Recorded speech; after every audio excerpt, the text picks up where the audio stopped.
Supreme court से हम लड़ रहे हैं, हम हाई कोर्ट सुप्रीम कोर्ट संविधान के, हम इस देश के संविधान के ऊपर यकीन करते हैं, और जो लोग नहीं करते हैं सर्वोच्च न्यायालय भारत में संविधान को मानते हैं, तो भारत में कौन संविधान नहीं मानता है? Creation and destruction of universe is like the cosmic dance of Shiva.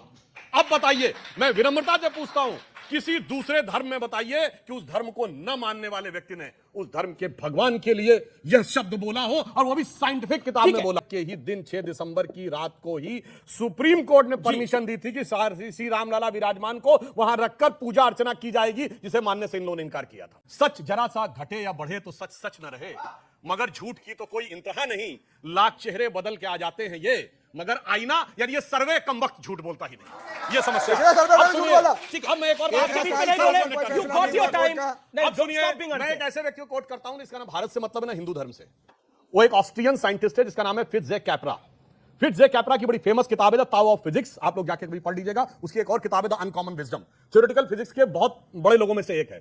और दुनिया में अभी तक साइंस की जो सबसे बड़ी खोज अभी तक 21वीं सदी में हुई है, सर्न लेबोरेटरी में 4 अप्रैल 2012 को जो हिग्स बोसॉन खोजा गया, जिसको गॉड पार्टिकल कहते हैं, उसकी लॉबी में नृत्य करते हुए भगवान शिव की नटराज के रूप में मूर्ति लगी है।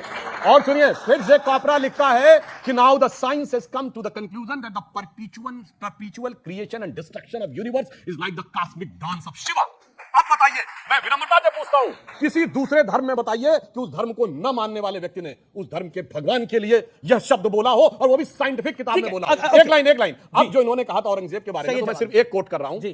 छत्रपति शिवाजी महाराज के दरबार में लिखी गई कविराज भूषण द्वारा लिखी पुस्तक शिवाजी बावनी का एक छंद बोल रहा हूं, बहुत सोच समझ के इनको उसको निगेट करना होगा। उन्होंने कुंभकर्ण के बारे में, शिवाजी के दरबार में लिखा गया है, कुंभकर्ण असुर अवतारी औरंगजेब, काशी और प्रयाग में दुहाई फेरी रब की, तोड़े देव देवालय शहर मोहल्ले के रे, लाखों मुसलमान की ये माला तोड़ी सब की, और काशी करबला होती मथुरा मदीना होती, शिवाजी ना होते तो सुन्नत होती सबकी। अब बहुत सोच समझ के बोलिएगा इसके बारे में अगर गलत कहा। ठीक है, मैं आता हूं सही जवाब। महत्वपूर्ण बात यह है, ज्ञानवापी एक संस्कृत का शब्द है जिसका अर्थ है ज्ञान का कुआं।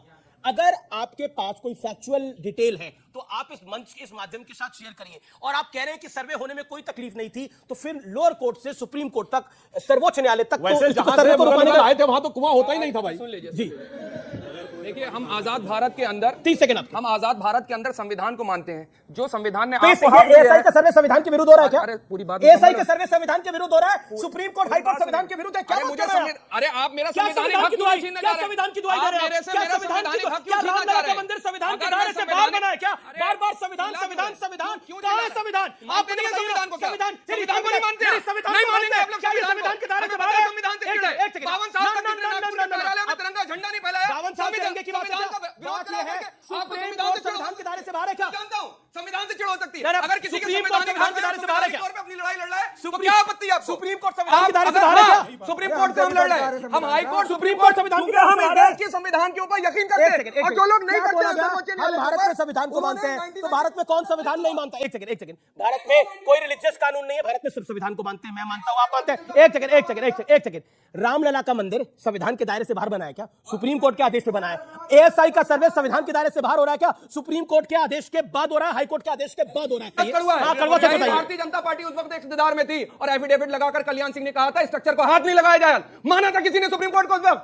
कैसे शहीद कर देगा मस्जिद? और जजमेंट के अंदर माना गया कि मस्जिद ढहाना है क्रिमिनल ऑफेंस था। कितने लोगों को आपने सजा दिया आज तक? यहाँ पर आकर के सुप्रीम कोर्ट की दुआएं देंगे आप? संविधान के साथ सुप्रीम कोर्ट का नाम लेते हैं ये लोग। कल्याण सिंह जी ने उसको ऑन किया था और उसके लिए सजा भी सही थी, वो एक दिन के लिए जेल भी गए थे। मगर उसके बाद कांग्रेस के प्रधानमंत्री के रूप में नरसिम्हा राव ने और मुख्यमंत्री के रूप में मुलायम सिंह ने कहा था तथा कथित बाबरी मस्जिद हम दोबारा तामील करेंगे। सेकुलर देश में कोई मस्जिद तामील कर सकता है? वो भी राजनीति कर रहे हैं आप मंदिरों मस्जिद के नाम की। तो आप क्या चाहते हैं?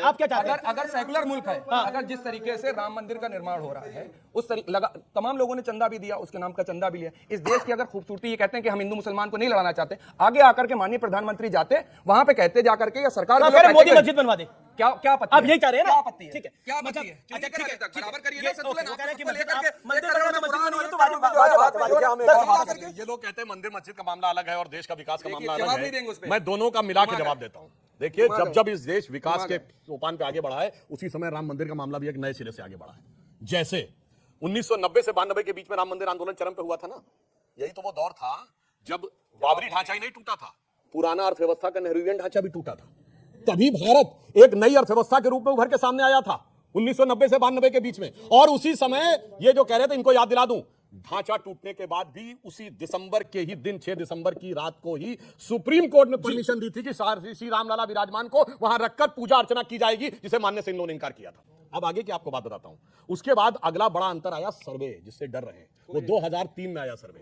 और चेक करिए, अब सुनिए तो 2003 जबरदस्ती के अपराध है। उसके खिलाफ गए थे लोग, कोर्ट में गए थे। कोर्ट में जाना हमारा संवैधानिक हक है भाई बताता कोर्ट में जाना हमारा संवैधानिक, आप मेरे से संवैधानिक हक नहीं छीन रहे। तो हमने थोड़ी कहा, हमने कहा विरोध में थे, काहे परेशान क्या हो रहा है? हमसे भी ये कहा ना विरोध में थे। अब सुनिए, 2003-04 वो वर्ष है जब पहली बार भारत करंट अकाउंट सरप्लस हुआ था।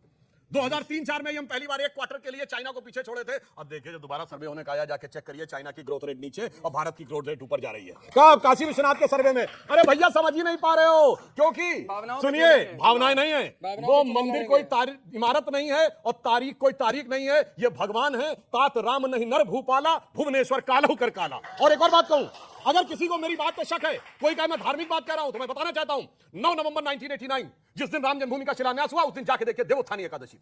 पहली कार सेवा 30 अक्टूबर 1990, उस दिन देवोत्थानी एकादशी थी। और जिस दिन जजमेंट आया 9 नवंबर 2019, 8 और 9 नवंबर को भी देवोत्थानी एकादशी थी। अब मानिए तो संयोग और मानिए तो देवों का संदेश।